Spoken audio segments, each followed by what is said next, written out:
A very warm welcome everyone. I am Aditya Bisht. And I'm Shivunsh. We are from Electronics and Computers Engineering. Today we have Dr. Nishant Mishra, the Dean of Student Welfare at UPES. Yeah. So can you please give us a brief introduction about yourself? Okay, so what all do you want to know about me in the introduction? You like the- just told my name, you just Yeah. told my designation as well. So I handle the student welfare office here at UPS, and my office work entails, of course, as the broad term says, welfare of the students, and welfare is a multi-pronged approach. So we try and address it through holistic development and learning that should happen through various out of the class experiences and engagement. First, starting from sports, then from cultural activities.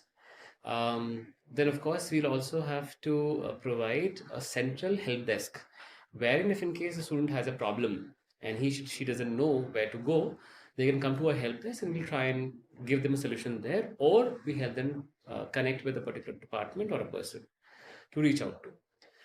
Third is we also need to support them emotionally because people sometimes students also they face situations when they're stressed, and so we have a clinical psychologist who's also working with us in our team, and students can go and talk to them or talk to her and talk to us as well, and I call ourselves or and her as the happiness coach, so they can you can come and talk to us and we'll talk to you without being judgmental. We'll hear your problems as well and provide you a solution, try and provide you a solution.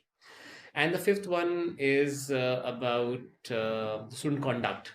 Now, this does not mean giving punishments.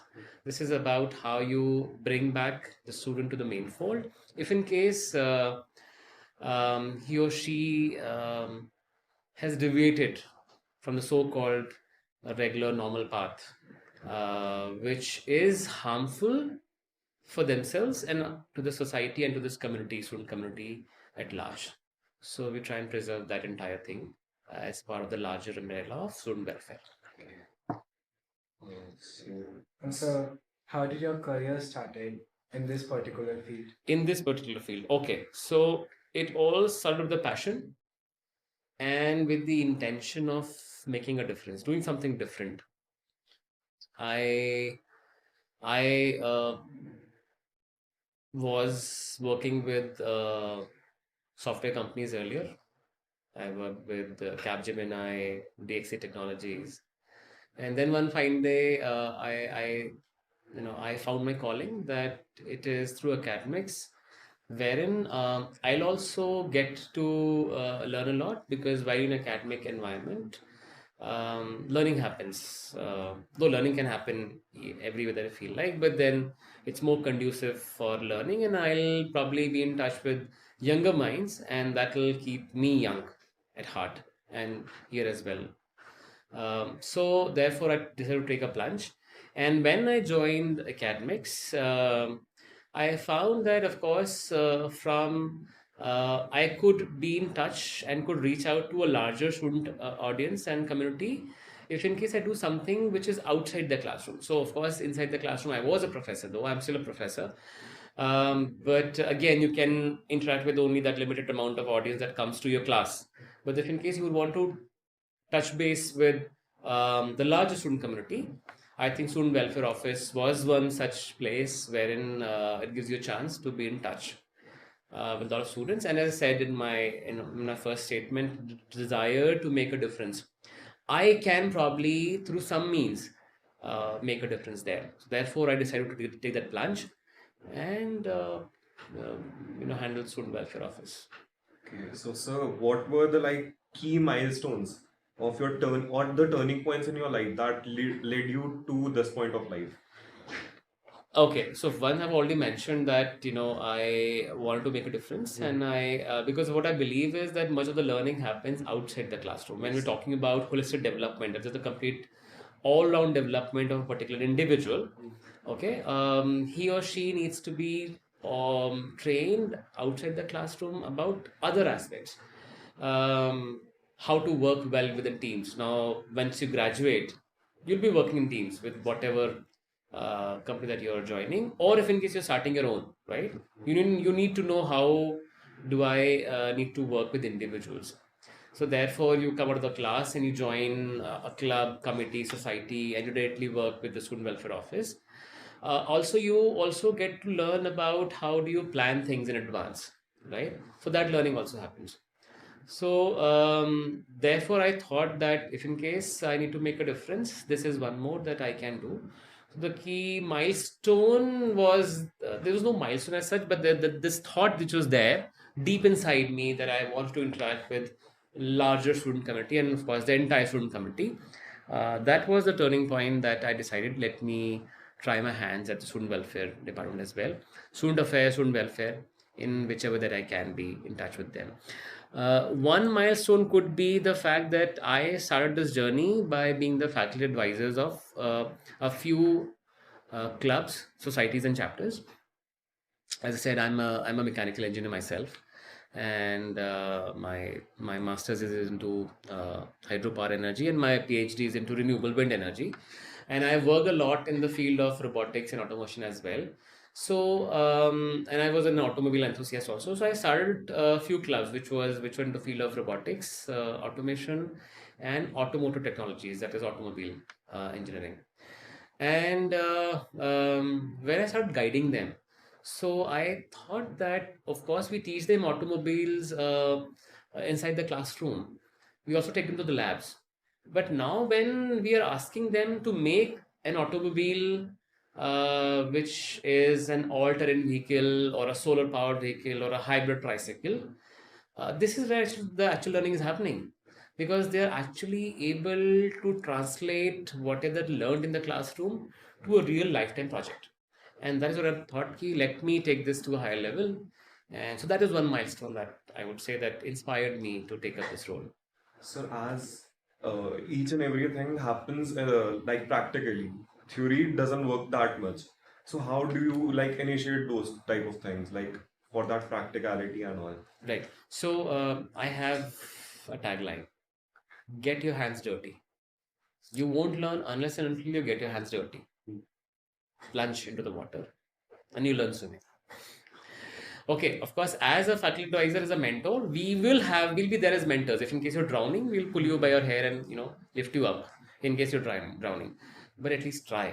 जब तक try नहीं करोगे तब तक काम होगा नहीं, सोचते रह जाओगे, प्लान पेपर पे प्लानिंग करते रह जाओगे.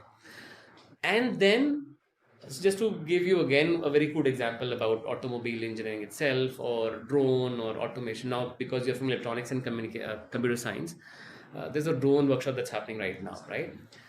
You study a lot about UAVs and drones and this and that, but कल को जब बनाने जाओगे ना तो पहला स्ट्रगल आएगा, अच्छा हम उसके विंग्स के लिए कौन सा मटेरियल यूज करें.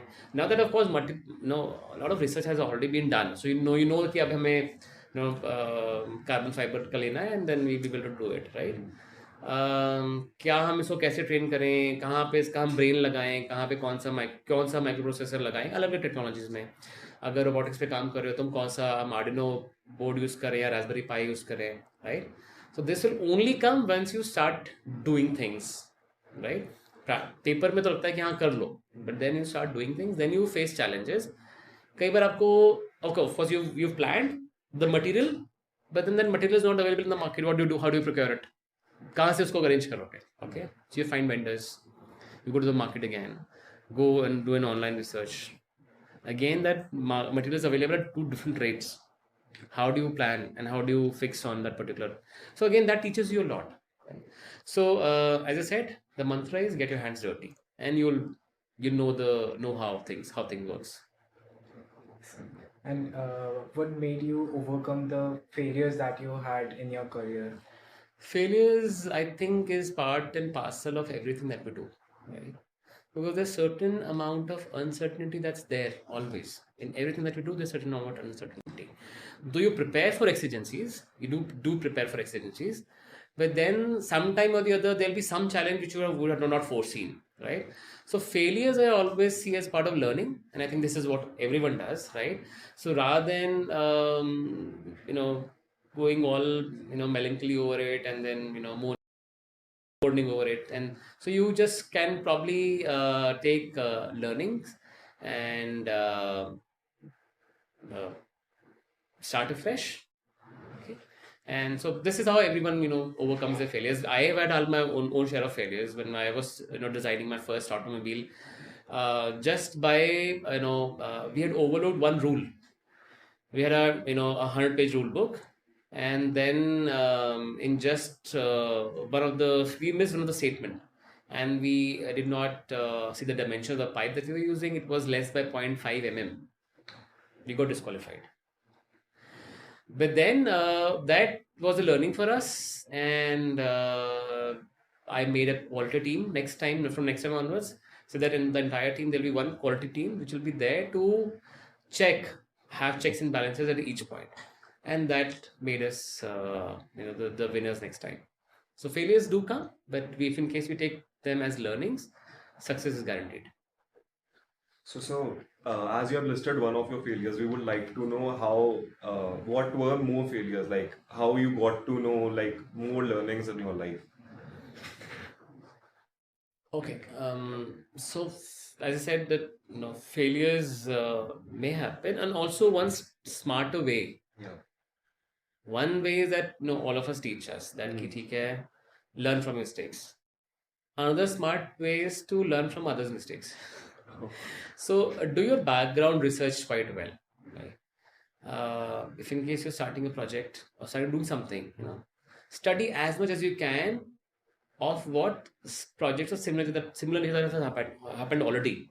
So go through multiple research journals that you can, or probably browse the internet. Go and meet teams, those who've done that, and talk to them about their problems that they had faced last time. Okay, so if in case say suppose we're organizing another Urja, right, and there's a fresh team that is there to organize, I would advise them, I'll share my own learning that has happened as the student welfare representative, but you also go and talk to the older core of RRR which was there, which had arranged Urja. Learn about their failures. कहाँ पे challenges आए थे? In celebrity management, in their logistics, commute पे problem आए थे, यहाँ पर vendors का problem आए थे, did we face any medical accident, emergency, were we prepared for it, were the discipline cases, how prepared were you to handle them, was the stage okay, were the light connections okay? So therefore, when you learn from other people's mistake, that's a smarter way of doing things. So you make less mistakes. And so how do you prioritize your task and manage all the time? Because that's all it's all about. That's a difficult question for me to answer because again, the answer lies in your question itself. You have to prioritize. You have to chart out things based on the priority. See, as of now, my priority is Ojas and Ukti. I'm keeping everything else aside, and I've told all the students and other committees and everyone else that I'll meet you only next week, Monday onwards. Till the time Ojas and Ukti are over, I am focusing only on that, and I'm planning for that so that it's we are able to conduct it smoothly, and it's a successful event. So all your energies should be channelized towards one focal point. So that has to be your topmost priority. Prioritization and having a list of priorities, number 1, number 2, number 3, and so on and so forth, and having timelines for each of them. Right. So that is important. Unless until you'll be running here and there, doing all haphazard things and nothing falling into place. Choose your priorities and focus on them till the time that you're able to complete those tasks, and then move on to the next task. Multitasking, though people say that it's people are able to multitask, what I feel is multitasking at some level is a myth. If in case you are sailing on 2 boats, you'll not be able to do justice to any task that you're doing, right? So focus on one at a time. And Swami Vivekananda also said, choose one thing in life, make it your dream, make it you breathe it, you live with it, and then you'll be able to. So one task at a time, and one by one yourself. So Ojas and Ukti are actually 2 tasks, but then they happen the same day, so it's one task for me. So that's the focal point. So prioritize, and you'll be able to So make it as happen. these type of fests are like need a lot of mind work. So what are the strategies that you make to stay motivated and follow up so that during these hard times you keep on moving that? Motivated you will remain if in case you have a passion to do things, right? Motivation or demotivation only happens once you are kind of doing things for the sake of it. But if in case your heart and soul is into it, even if in case there are failures, you learn from it, and then you.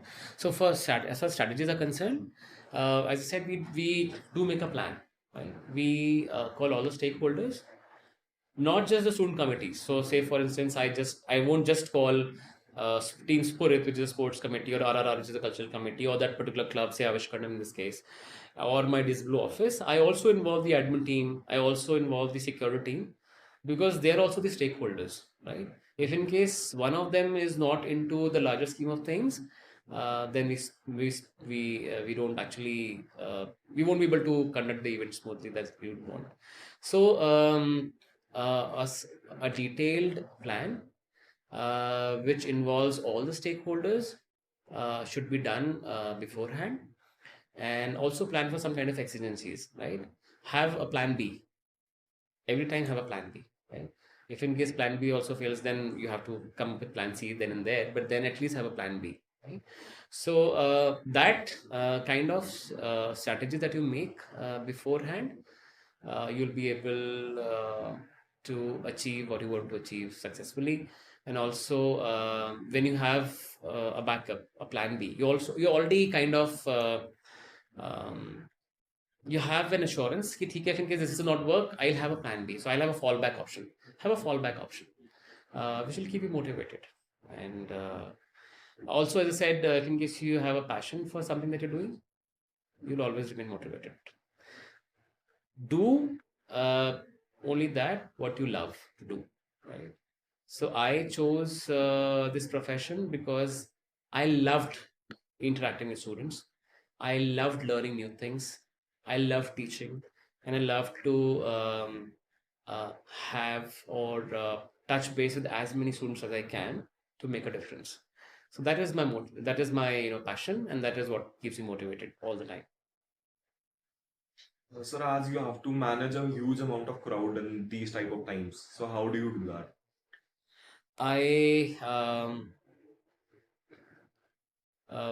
again strategizing everything beforehand helps, and involving and giving ownership to people. So delegating task is important, but whomsoever you're delegating the task, make them feel that they're owning it. So once you give them that feeling that this is your baby, if in case I give Shivunsh you some task, and I tell them that this is your responsibility, the success of this particular task is your responsibility, then you will give your heart and soul to it and ensure its success. And that's what we do. So if in case there's a discipline committee, we tell them discipline is your baby, we won't interfere, you manage it end to end, right? And you'd have seen, though we do hear a lot of feedback about various committees, but then they're standing in the sun right from 2 p.m. They're till the end of the event till 10 p.m. They're not themselves enjoying the event, but since they are owner of a particular activity, they do it diligently. So therefore, assigning tasks and delegating responsibilities with the feeling that they own it, that is important. And so, what role does the mentorship and guidance have give you in this journey? Oh, always. You have to have a mentor. And please choose your mentors very, very carefully. I always tell them that, people, of course, for the sake of mentorship and guidance, of course, they approach a lot of people. But choose the right kind of people that are there and relevant people for your kind of role. And choose your mentors very carefully, but do have a mentor. Because what happens is sometimes even that kind of emotional support also helps, right? Ultimately, you'll have to, handle everything if in case there's some kind of emergency. But again, I said, you will have a moral support and emotional support. If in case something goes wrong, you'll have someone to talk to about it, right? And find a solution to it. So, and of course, as I said, you are there to execute things that you've thought about it, right? This is how that I'll probably make a difference. But then having a mentor who has been there, done that, probably will give you some kind of insights which you had never thought of earlier, right? So those insights are important, and for those insights, having a mentor is very, very important. So I've had my own good mentors who've been there throughout, and I have learned a lot from them. So have a mentor, but choose a mentor very carefully. Sir, as mentors play a lot of importance in our life for to achieve success, so we would like to listen a story of your success that how your mentors played an important role in that. Okay, so I was young and a desire to make money, quick money, and I had achieved promotions and successes within an organization, and then there came an offer that we are offering you this role and this designation, come and join our company. So of course I was all thrilled about it, of course, and I'm going to make another jump and probably handle new role, new designation, new organization with a 50% hike in salary. Who gives that? Come on, let me go and take it. Okay. So I went with the resignation to my CEO of the, let me not name that person or the designation, let, for the sake of it, CEO of that organization. And with, of course, I was very humble. I said, thank you, I learned a lot from you and this organization, but then this is what my thing is, and I would want to submit my resignation. And that person told me, Nishant, if in case you want to commit suicide, go in the join that organization. What I did not know about that, the work culture of that organization and the kind of job that it had entailed, I had no idea. I was just thrilled about the designation, the salary part of it, right? And that person motivated me that if in case you join this may what would happen. The market pulse of this organization is not right. It may collapse in 2 years. And thankfully, I listened to her advice and I didn't join the company. Otherwise, I would have suffered a lot. Later, I got to know about the kind of work environment that was there. I would have got suffocated there. I wouldn't have survived there. Thankfully, I listened to a mentor. I listened to her advice, and I didn't leave the organization. Of course, within that organization, again got success. And so again, yes, advices are more important. And this is one instance that I'll always remember. That thanks to her that I didn't Join that take company. yeah. So at last, what you want to give the tips and suggestions to all the students that are watching? Oh, you all are already mature enough. But of course, I always tell them that so they can be, work hard, be passionate. I've already told to be passionate, what to do. The two things. Have a very, very strong network. That's very important. It always helps, right? Of course, working hard, being passionate, it all helps. Okay. And of course, people telling you there's no shortcut to success, of course. Those points are there, those cliched, points that are written in any website or any book that are there. But have a very, very strong network. That's very, very important. And how do you going to build a strong network? Is by being your natural self and behaving in such a way so that it does not hurt others. Now, how do you ensure that? There's only one mantra: always do the right thing. Somewhere deep down our heart, we all know what is the right thing to do. But we don't do it. We give into temptations and do certain things which are harmful. So do the right thing. Do the right thing. What is the right thing for your mind? What is the right thing for your brain? What is the right thing for your body? What is the right thing for yourself? Yourself includes your body, soul, mind, everything. So what is the right thing for an individual, for a particular? What is the right thing for the society that you're living in, community that you're living in? The right thing for the organization that you're starting in. The right thing for your country. Right? Once you've checked all these lists, is it right for my body? If in case I'm consuming this, is this the right thing for my body? Is it going to nurture my body or is it going to kill my body? Is it going to nurture my thought process or is it going to blind, my thought process. Is it going to be good for the society? Is it going to be good for the community that I'm living in? Is it good for my organization? Is it good for the larger country or the larger world that we are in? Right. Doing what thinking, and before doing whatever that you're trying to do, just have this checklist. Is this the right thing to do? You'll always do the right thing. So with this, we will come to an end of this interview. Thank you so much, sir, for being a part of this. Thank you for asking such tricky questions. I was kind of lost of how to answer them in the first place, and I kind of gave you cliched answers because I was not ready for it. But any which ways, thank you for giving this opportunity. I really enjoyed having talking to both of you. Thank you so much, and thank you team.